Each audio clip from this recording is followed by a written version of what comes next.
మరి దీని వెనకాల ఆంతర్యం ఏంటి? నరుని కష్టమును బట్టి ఐశ్వర్యవంతుడు కాదు, యెహోవా ఆశీర్వాదము ఐశ్వర్యం ఇచ్చును. ఈ మాట ఎంతమంది నమ్మగలుగుతారు?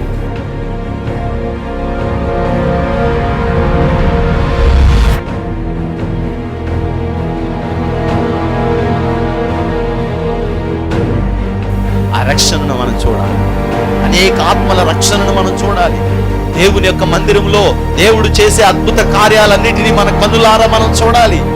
నేడు ఈ ఇంటికి రక్షణ వచ్చింది. ఎప్పుడో మన దోషములను మనం విడిచిపెట్టుకున్నాం.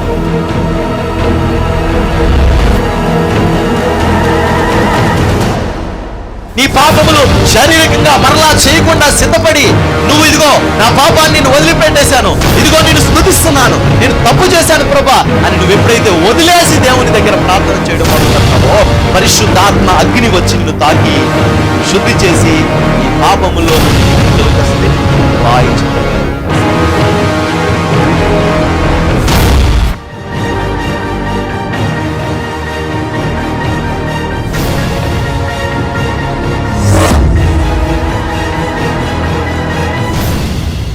వాక్యం, ఎంత వాక్యం ఉంచుకుని ఒకే కీర్తన దేవుడు మాట్లాడటం ఏంటండి?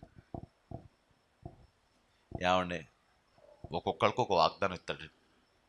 సంవత్సరానికి అందరికి అన్ని వాగ్దానాలు ఇస్తున్నాడా? వాళ్ళకి బోల్డ్ లాజికల్ తెలుసండి. మీ వాగ్దానం మీది, మీ వాగ్దానం మీది, మీ వాగ్దానం మీది. అలాగే నాకు ఇచ్చిన వాగ్దానం ఇది ఏంటి? మొత్తం అన్ని సంవత్సరాలకి ఒకటే వాగ్దానమా? శాలేం గారు మీరు ఏమైనా అనుకోండి, మీరు ఏమైనా అనుకోండి, మీరు ఏమైనా అనుకోండి, నేను ఇంకో వాక్యం చెప్తే ఎందుకు చెప్తుందంటే, ఈవిడ గురించి తెలిసిన పాపం ఈవిడ దగ్గర పాస్టర్లు అప్పులు చేస్తారంట. 5 రూపాయల వడ్డీకి, 6 రూపాయల వడ్డీ, న్యాయ వడ్డీ. అందుకని ఆ పాస్టర్లు ఎప్పుడైనా, పాస్టర్లకి బాగా ఎక్కువ. నిజమేనండి, నేను చెప్పింది నిజమే. ఎలాగానే నీ ద్రవ్యమును వడ్డీకి ఇయ్యరాదని వాక్యం చెప్పేవారంట. అయితే నువ్వు ఎప్పుడు మా ఇంటికి రారాదని చెప్పేదంట ఆవిడ. ఏం చెప్పేవారంటే వాక్యం? అమ్మ చిన్న ప్రార్థన చేసేదా? అది ప్రార్థన చేస్తుంటే, ప్రభువా వడ్డీ ధనం నాయన అని ప్రార్థన చేస్తే ఇప్పుడు గుండెలో కడొచ్చేసిందంట. అందుకని ఒక ఆయన అడిగిందంట, వీళ్ళ పాస్టర్లు వస్తున్నారంటే డబ్బులు పట్టుకెళ్తున్నారు, బాగానే ఉంది, వడ్డీ కట్టేటప్పుడు అల్లనే చేతిలో డబ్బులు పెట్టడం, చిన్న ప్రార్థన చేస్తానమ్మా అనడం, వడ్డీ అంటే భయం వేసేలాగా ప్రార్థన చేసి వెళ్ళిపోతున్నారంట. అప్పటి నుంచి గుండె గడగడగడగడ కొట్టేసుకుంటుందండి. ఏం చేయనండి బాబు అంటుంది. అంటే ఆయన చెప్పాడంట, నువ్వు ఎవ్వరికి ప్రార్థన చేయకు, నీ దశమ భాగం నాకు రాజమండ్రి పంపించానండి. నేను వారం వారం నెల నెల నీకు రొట్టె పంపిస్తాను అన్నాడంట. ఏంటి? రాజమండ్రి నుంచి రొట్టి, ఫ్రెష్ రొట్టి, ఫ్రెష్ ద్రాక్షరసం. ఇంక వేరే చోటకి నువ్వు వెళ్ళక. అసలు దాన్ని ఏమంటారు? మీకు రాబోయే రోజుల్లో జొమాటోలో ఏమవుతుంది తెలుసండి? ప్రభు బల్లారాధన అవుతుంది. పంపిస్తారండి లేటెస్ట్ పాస్టర్లు అందరూ కూడా.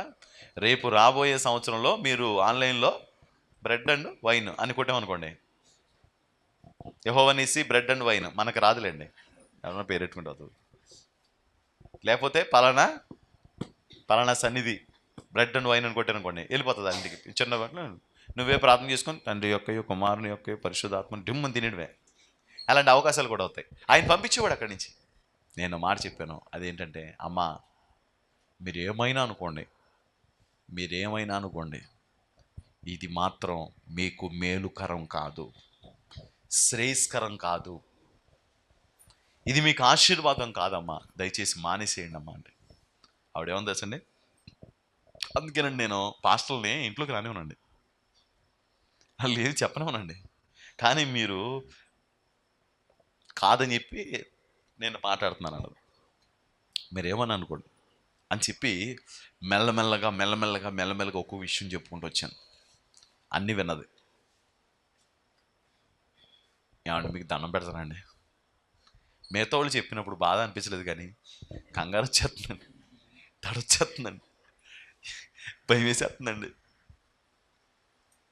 అమ్మా నా మాట వినండి అమ్మా, ఆ పని మానేసేయండి అమ్మా.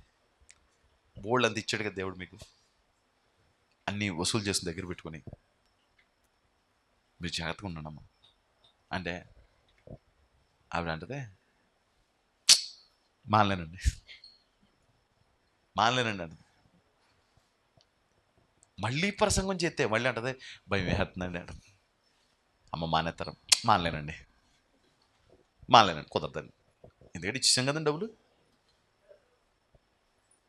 ₹1,00,000 ఇచ్చారనుకోండి, 5,000 వచ్చేద్దాం ఆవిడికి నెలకి. ఎవరు అయ్యబాబా అన్నారు? మీరేనా? ఇంకా వడ్డీ ఉంది, పడైపోతారు వెనక్కి. ఇంకా వడ్డీలు ఉన్నాయి, మంచి వడ్డీలు ఉన్నాయి, నర్సాపురంలోనే ఉన్నాయి. మీరు దమ్మని పడిపోతారు వెనక్కి. దమ్మని 5,000 వచ్చేస్తాయి. ఇప్పుడు 10 లక్షలు ఇచ్చింది అనుకోండి, నెలకి ఎంత వచ్చేస్తాయి? ఒక 20 లక్షలు ఇచ్చింది అనుకోండి, నెలకు ₹1,00,000. మళ్ళీ ₹1,00,000 ఇచ్చేసింది అనుకోండి, ఓ తిరిగిపోతూ ఉంటున్నాయి డబ్బులు.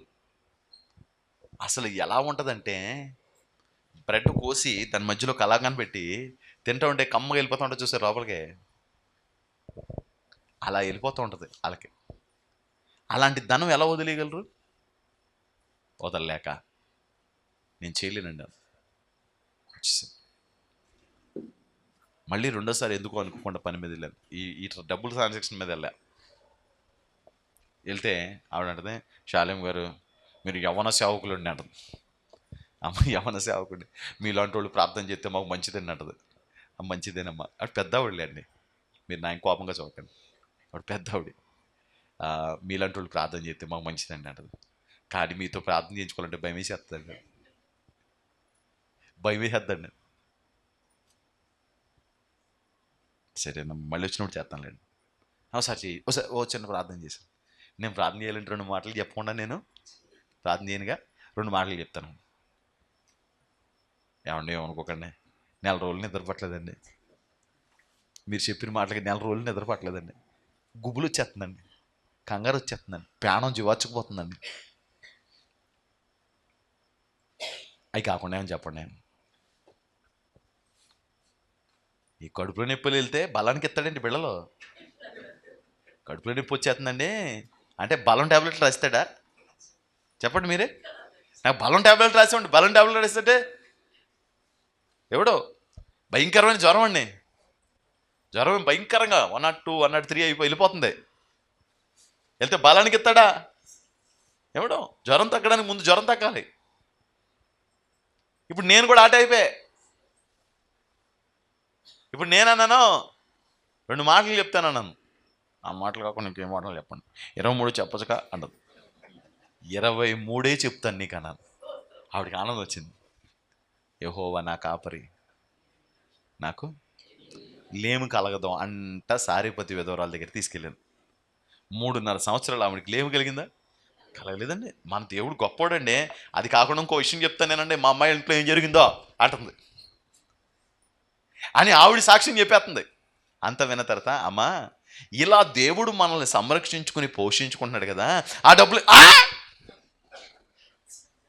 అదొక్కటే మీరు అనుకోండి అని మెల్లమెల్లగా చెప్తే, రేపు ఇలాంటి నరకం ఉందమ్మా, అమ్మ నా మాటినమ్మా, నరకం ఉందమ్మా అంటే, నాకు మానేయాలనే ఉందండి.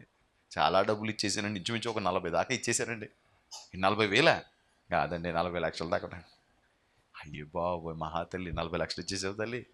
ఓ పెరిగిపోయి పొట్ల అయిపోతుందంట అని అంటది. ఏమనుకోకండి, పాస్టర్ అమ్మగారు కూడా కొంత డబ్బులు ఇచ్చారు. అంటే పాస్టర్ అంటే మా పాస్టర్ అమ్మ కాదు, ఆవిడ కూడా ఇచ్చిందండి 2 లక్షలు. అవి కూడా తిరుగుతున్నాయంట. పాస్టర్ అమ్మగారు కూడా తిప్పుతుందంట. ఈ పాస్టర్ అమ్మలు తిప్పి సైతాన్ మోక పుట్టిన ఉన్నంత వరకు ఈ దేశం ఇలాగే తగలుతుంది, లేకపోతే మన క్రైస్తవం ఇలాగే తగలుతుంది. వాళ్ళు కూడా కొద్దిగా ఇచ్చారంట, అవి కూడా తిరుగుతున్నాయంట. మరి ఆవిడ ఉప్పు ఉంటుందా? నిజంగానే అది తప్పు అయితే పాస్టర్ అమ్మగారు డబ్బులు ఇస్తారా అంటది. అమ్మో తల్లి, ఇప్పుడు అనవసరంగా ఆవిడ చెప్పామనుకో, నా మీద దుమ్ము వేసి పోసేద్ది, మీకు దండం అని చెప్పేసి పోయాను.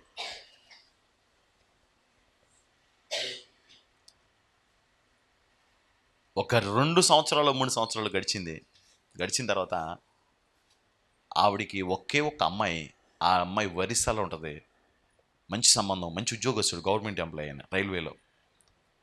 అమ్మాయి వంట చేస్తూ ఉంటే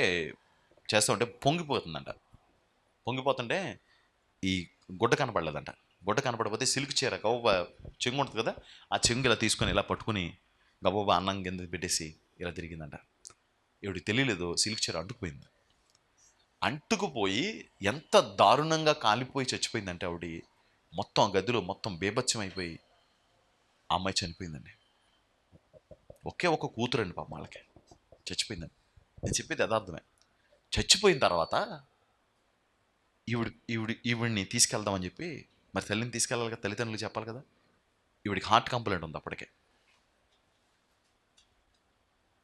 ఈవికి పిల్లకి కొంచెం ఒంట్లో బాగోలేదంట, రమ్మన్నారు, ఒకసారి వెళ్దాం అంటే, నేను రాను ఇప్పుడు అంటే, పిల్ల దాన్నే రమ్మను, మళ్ళీ వచ్చే నెల సెలవులు వస్తాయంటారు. కాదే ఒకసారి వెళ్దాం అని చెప్పేసి అంటే, నేను రానండి అందంట.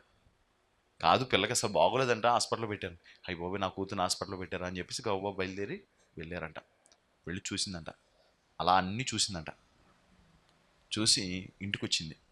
కరెక్ట్గా నెల రోజులు ఆవిడ చచ్చిపోయిందండి. డబ్బులు ఎక్కడున్నాయో, నోట్లు ఎక్కడున్నాయో ఎవరికి తెలియదండి, ఏమీ తెలియదండి. చచ్చిపోయారండి ఇద్దరు. ఆయన బ్రతుకుండి శవంలో బతుకుతున్నాడు ఇప్పుడు. ఇవి డబ్బులు ఎవరెవరికి ఏమేమి ఇచ్చిందో తెలియదంట. ప్రతి కూడా అంటాడంట, 10,000 ఇచ్చారండి ఆవిడ.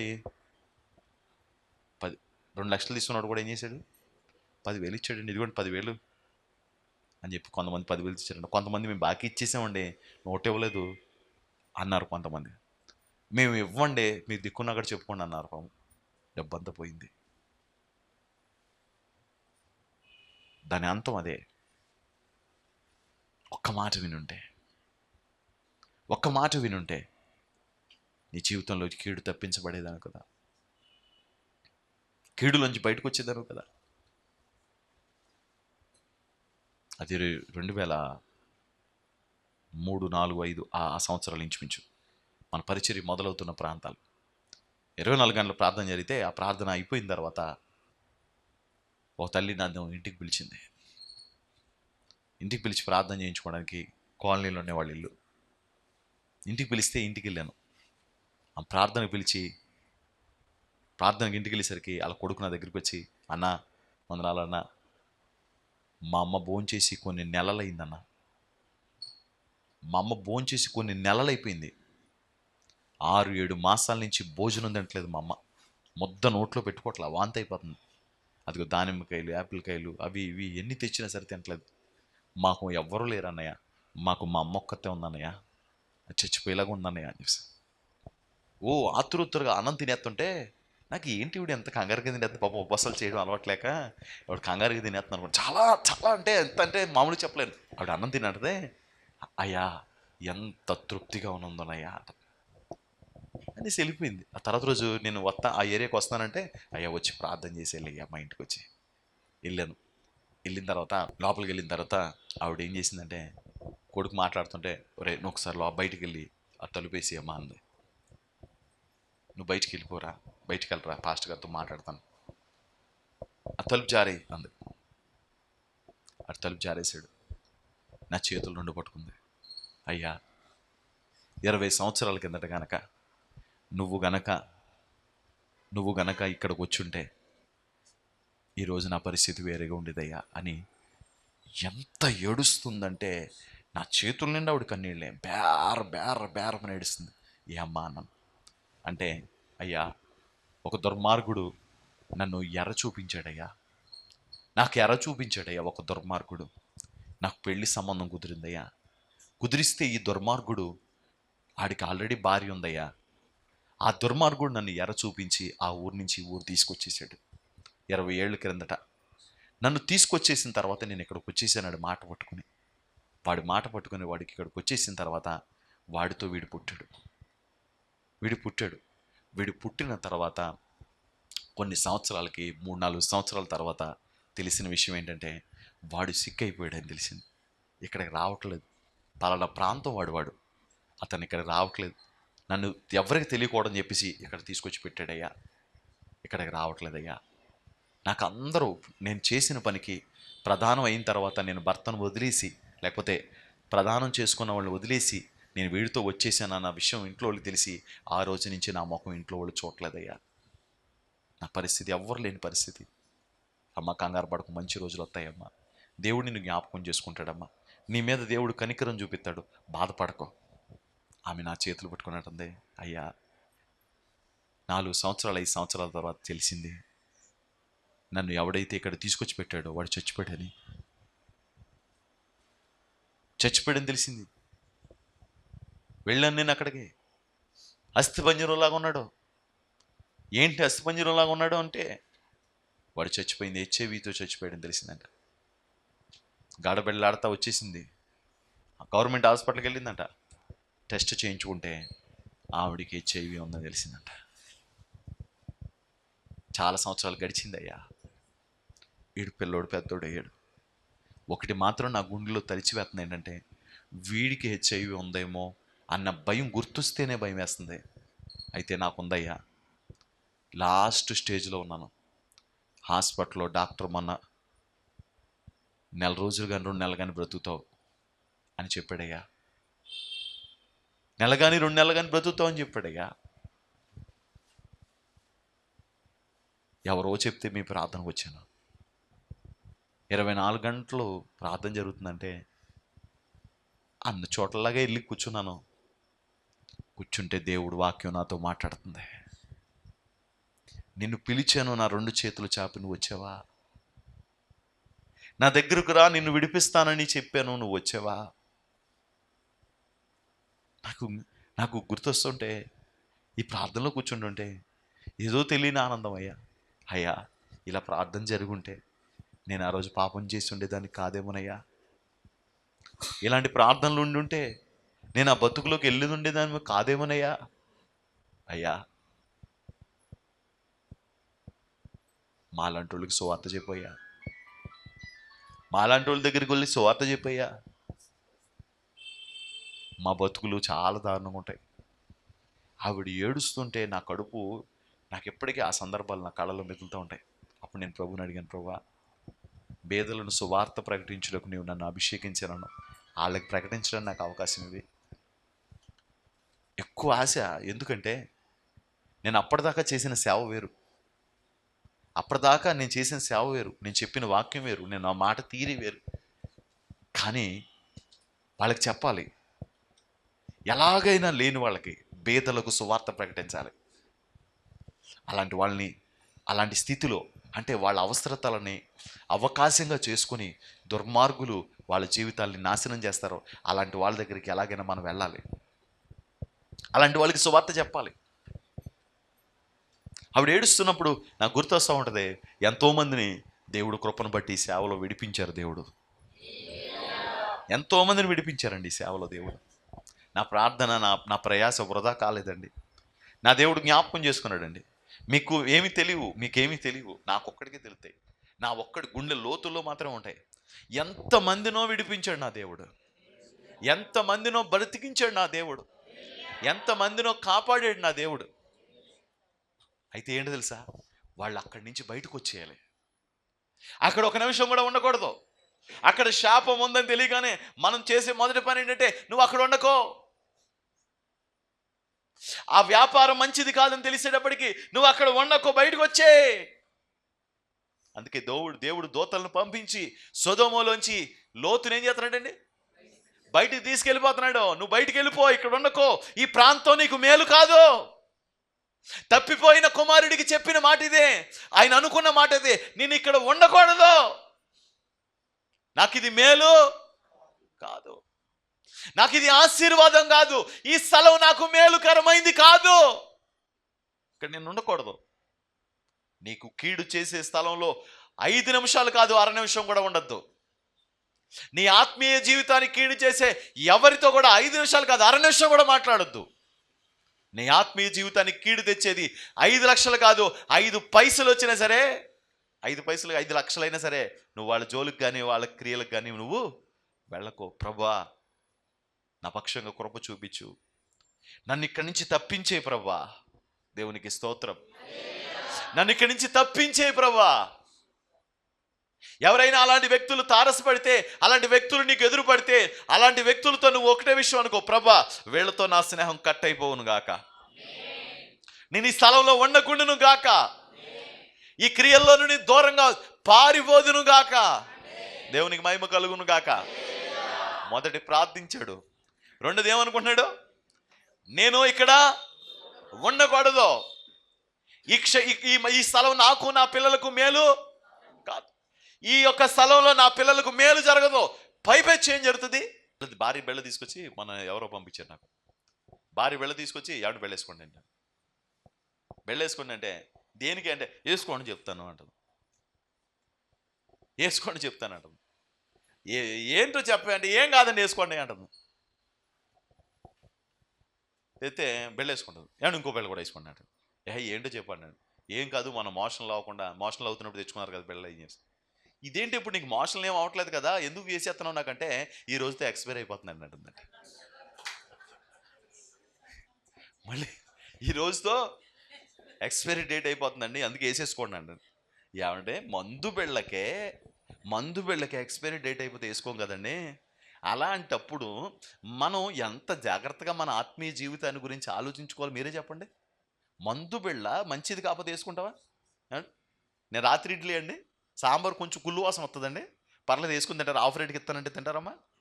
ఏంటి తిండి విషయంలో తినము, మందుల విషయంలో కదా. ఎన్ని విషయాల్లో జాగ్రత్త తీసుకుంటున్నాం, ఎన్నెన్ని విషయాల్లో, ఆఖరికి చెప్పుల విషయంలో కూడా జాగ్రత్త తీసుకుంటున్నామండి మనం. రాసుకునే పౌడరు, ఆ దిక్మాల పాండ్స్, ఎప్పుడు చూసినా పాండ్సే, ఎందుకంటే మనకు తెలుస్తుంది కాబట్టి. ఇంకేదైనా కొత్త తెచ్చుకుందామన్నా ఒకసారి ఏమనిపిస్తూ ఉంటుంది, ఒకవేళ మంచిది కాదేమో, ఒకవేళ బొక్కలు వచ్చేస్తాయేమో. నీకు అన్ని విషయాలకి జాగ్రత్తలు తీసుకునే మనం, మన ఆత్మ నిత్యాగ్ని నరకంలోకి వెళ్ళిపోతుంది. చచ్చిపోయినా నేను ఎక్కడ ఉన్నాను, చచ్చిపోయినా నేను ఎక్కడున్నాను. నీకు కీడు చేసే స్థలంలో అర్ధ నిమిషం కూడా ఉండద్దు. నీకు కీడు చేస్తుందని తెలిసిందా, మేలు జరగదా? ఇప్పుడు మీరు అనుకుంటూ ఉంటారు, ట్యాబ్లెటే కదా, కానీ ఎక్స్పైర్ అయితే అది నీకే విషంగా మారుతుంది. ఫుడ్డే కదా, అది ఎక్స్పైర్ అయితే నీకు పాయిజన్గా మారుతుంది. వీళ్ళు మన మనుషులే కదా, తేడా వస్తే నీకు పెను ప్రమాదంగా వాళ్ళు దాపరిస్తారు. కీడ ఒక్క నిమిషం కూడా, ప్రభు నేను ఇక్కడ ఉన్నాను, తప్పిన కుమారుడు రెండోది ఏం చేస్తున్నాడు చెప్పండి, ఏమండి? ఒక్క నిమిషం కూడా ఇక్కడ ఉండకూడదని నిర్ణయం తీసుకున్నాడు. ఇది మనం తీసుకోవాల్సిన రెండో నిర్ణయం. మొదటిది ఏంటి? రెండోది ఏం చేయాలండి? మనకి ప్రమాదం అనుకున్న స్థలంలోకి ఉండకూడదు. ఎవరైనా పర్వాలేదండి అంటా ఉన్నారు అనుకోండి, పర్వాలేదు అనేది చోట నేను ఉండను. పర్లేదండి ఎక్కేయండి అంటారు, ఆడికేం పోయింది, టీసీ రాహేస్తాడు మనకి కదండి. పర్వాలేదండి ఎక్కేయండి, ఏం కాదు, టీసీలో మాట అంటే మన ఆడికేం పోయింది, మనకు రాసేస్తాడు 500, 600, 1000 రూపాయలు, 2000, 3000. ఆడి చెప్పడం ఏముంది, ముందు మనల్ని పంపించేయాలి. పర్వాలేదు కాదు, ప్రమాదం. మూడో నిర్ణయం చాలా మంచి నిర్ణయం. అదేంటి తెలుసా? నేను ఆల్రెడీ పాడు చేశానుగా, నాశనం చేశాను కదా, ఆస్తి అంతా పాడు చేశాను, నాశనం చేశాను. కాబట్టి ఆస్తి అంతా పాడు చేసి నాశనం చేశాను కాబట్టి మళ్ళీ తండ్రి దగ్గరికి వెళ్ళి ఎంతో కొంత ఇవ్వి అని నేను అడగకూడదు. న్యాయంగా నేనేం చేయాలంటే, నేను ఆల్రెడీ పోగొట్టేశాను కదా, నీ ఇంట్లో 3 మంది పనులు ఉన్నారు కదా, అతను అలా అడగాలని అనుకుంటున్నాడు. ఏమనంటే, నీ పనివారిలో ఒక్కనిగా నన్ను ఉంచుకో, నీ పని వాళ్ళలో నన్ను ఒక్కడిగా ఉంచుకో, అంత ముద్ద పెట్టు, నన్ను కుమారునిగా చూడద్దు ఈ రోజు నుంచి. ఎలా చూస్తావు? కూలివానిగానే చూడు. అది తప్పిపోయిన కుమారుడు తప్పిపోయాడు, పాడైపోయాడు అనుకుంటాం, కానీ చాలా అద్భుతంగా మారాడండి అతను, చాలా అద్భుతంగా మారాడండి. వాడి ముఖం కనిపెట్టేసాడు తండ్రి. మారాడో లేడో ఏం కనిపెట్టచ్చు? అమ్మ కనిపెట్టలేమా? కనిపెట్టాం. వస్తున్న కొడుకు బాధతో వస్తున్నాడు, సంతోషంతో వస్తున్నాడు, తల్లి కనిపెట్టలేదా? కనిపెట్టగలదు. అసలు మనం ఏంటి అనేది మనల్ని చూసి కనిపెట్టేస్తారు మన తల్లిదండ్రులు, తెలుసా? మనం ఏం లేదమ్మా, నాకేమీ లేదు అన్నా సరే వాళ్ళు ఏం చేస్తారు? గొంతు గుర్తుపెట్టేస్తారు, చూపు గుర్తుపెట్టేస్తారు, పరిస్థితులు గుర్తుపెట్టేస్తారు. పరలోకమందున దేవుడు నిన్ను గుర్తుపడతాడు. దేవునికి స్తోత్రం. నువ్వు తిరిగిన క్షణం నుంచే దేవుడు తన కార్యాన్ని మొదలు పెడతాడు. అలాగే ఎదురు చూస్తాడంట. అలా చూడగానే కడుపంతా తరుక్కుపోయిందట. అయ్యో నా బిడ్డ, అయ్యో నా బిడ్డ, మొత్తం నాశనం చేసుకున్నాడు కదా జీవితాన్ని. నా బిడ్డను నేను మళ్ళీ నా దగ్గర తీసుకోవాలనుకొని కొడుకు ఇంకా దగ్గరికి రాలేదంట. తండ్రి పరిగెట్టుకుంటూ వెళ్ళిపోయాడంట. వాడిని గట్టిగా కట్టేసుకుని గట్టిగా పట్టుకుని ఏడుస్తున్నాడంట. అది ఎంత అద్భుతమైన సంబంధమో అనిపిస్తూ ఉంటుంది నాకు. రక్త సంబంధం చాలా గొప్పది కదండి, చాలా గొప్పది. గట్టిగా పట్టుకుని ఏడుస్తున్నాడు. ఏడుస్తుంటే తనకి ఏమనిపిస్తుందంటే, ఎందుకు ఇలా చేసేసుకున్నాడు వీడి జీవితాన్ని? చేతులారా ఎంత ఎంత ఇబ్బంది ఎందుకు పడిపోతున్నాడు పిల్లడు పాపం. ఇంకా కొడుకుని ఏం అడగలేదు, కొడుకు కూడా ఇతనికి ఏం చెప్పలేదు. అన్నీ ఏమంటాడు సార్, నా కుమారుడికి ఒక వస్త్రం తీసుకురండి, నా కుమారుడికి ఒక మంచి వస్త్రం తీసుకురండి. యాకోబు తన పిల్లల్ని చూసి చాలా ఆనందపడతాడు. ఇస్సాకు తన కొడుకుని దగ్గరికి తీసుకొని, నా కుమారుని వాసన యెహోవా దీవించిన చేను వాసన వస్తుందట. అంటే ఈ చెమట వాసన వస్తుంది కదండి, చేను వాసన ఎందుకు వస్తుంది? రక్త సంబంధం అంత గొప్పది. మన పిల్లలు మన దగ్గరికి ఇలా దూరిపోతూ ఉంటారు. ఈ జబ్బలో ఒకళ్ళు దూరిపోయి వాళ్ళు మన దగ్గరే పడుకుంటారు, నీ దగ్గర పడుకుంటాను అంటారు. మన పిల్లల్ని మనమే ఆదరించగలం, మనమే అర్థం చేసుకోగలం. తన పిల్లల్ని తానొక్కడే అర్థం చేసుకోగలడు, తానొక్కడే సరి చేయగలడు. మన బంధం శరీర సంబంధమైన బంధం, కానీ దేవునితో మనకున్నది కేవలం శరీర బంధం ఒకటే కాదు. శరీరాన్ని మనకు ఆయన ఇచ్చాడు, ఆత్మను కూడా ఆయన ఇచ్చాడు. రేపొద్దున మనం ఆయన దగ్గరికి వెళ్ళిపోతాం. ఆయన దగ్గర యుగాయుగాలు ఉంచుకోవడానికి కోసం సిలువు యాగం చేశాడు మన కోసం. ఆయన మన దగ్గర తీసుకుని, నా బిడ్డ నీకే లోటు రానివ్వను,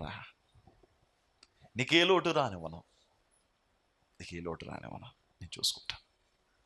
కృప చూపించాడు. ఇక్కడ ఏమంటున్నాడంటే, నా కుమారుడా నా ఉపదేశమును మరువకము, నా ఆజ్ఞలను హృదయపూర్వకంగా గైకోను. ఇప్పుడు గైకుంటున్నాడు హృదయపూర్వకంగా, కానీ చాలా నష్టపోయాడు. తర్వాత అవి దీర్ఘాయువును సుఖ జీవనముతో గడుపు శాంతిని నీ కలుగు చేయను. ఒక మంచి అద్భుతమైన లైఫ్ ఉండదంట. దేవుడి మాట ఇలా బతికేయండి చాలు. నేను చెప్పేది ఏంటంటే, ఇలా బతికేయండి చాలు. దేవుని స్తోత్రం. దేవుని సన్నిధిని పట్టుకొని మీ పనులు మీరు చేసుకుంటూ బతికేయండి అంతే. సుఖ జీవనముతో గడుపు సంవత్సరాలు మీకు ప్రభు అనుగ్రహిస్తాడు. దేవునికి స్తోత్రం. మీకు పెద్ద మనం ఏం చేసేకలా, ఇలా దేవుని పట్టుకొని, దేవుని సన్నిధిని పట్టుకొని, దేవుని వాక్యాన్ని నిత్యము వెంబడిస్తూ అలా కొనసాగి వెళ్ళిపోండి.